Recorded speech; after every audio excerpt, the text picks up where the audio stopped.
a general feeling that things aren't working like they should, or certainly not working like they used to. In America, we haven't had shortages since the 1970s Arab oil embargo.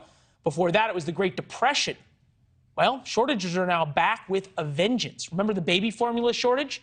It's still hard to find formula. Our executive producer reports searching multiple Targets and Walmarts daily just to feed his daughter.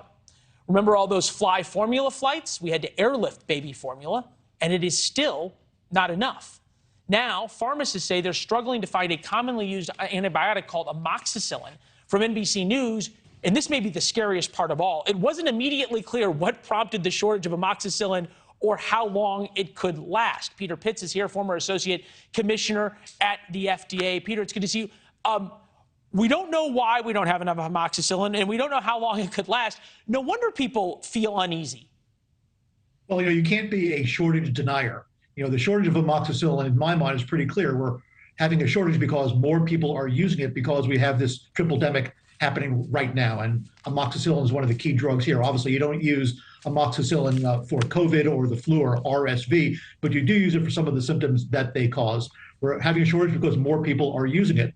But that points out a hole in the FDA system. The FDA can't just talk to manufacturers. It's got to talk to physicians. It's got to talk to retailers to understand what's actually happening in the real world. It's a real supply chain issue. The FDA's got to step up. They simply can't do things the old way anymore. Similarly with baby formula, you can't just fly in, a couple of plane loads of formula and announce that the shortage is over. You have to get the product on the shelf, and that's just not a manufacturer problem. It's a supply chain issue. So it's a logistics question. It's a trucking question. It's all of these things. All right, you think about things that are past and current shortages, right? Diesel fuel, heating oil, antibiotics, baby formula.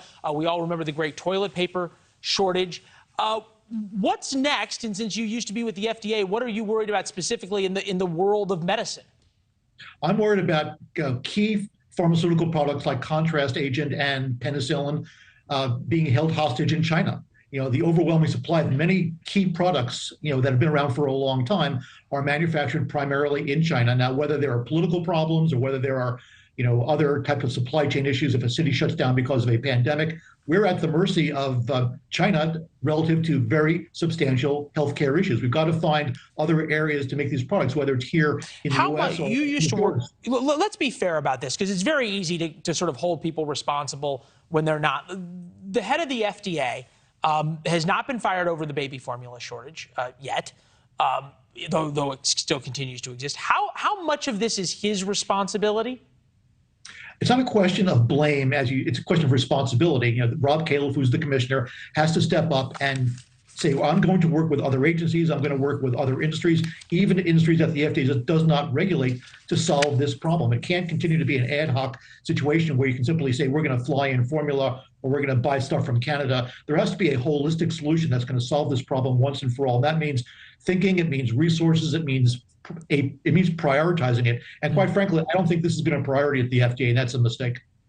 Well, it's just certainly if you point out that there's going to be starting to be other shortages as well, not prioritizing it after the baby formula shortage is kind of bewildering. Peter, it's good to see you as always. Thank you. Thanks for watching. Go to newsnationnow.com to find NewsNation on your television provider.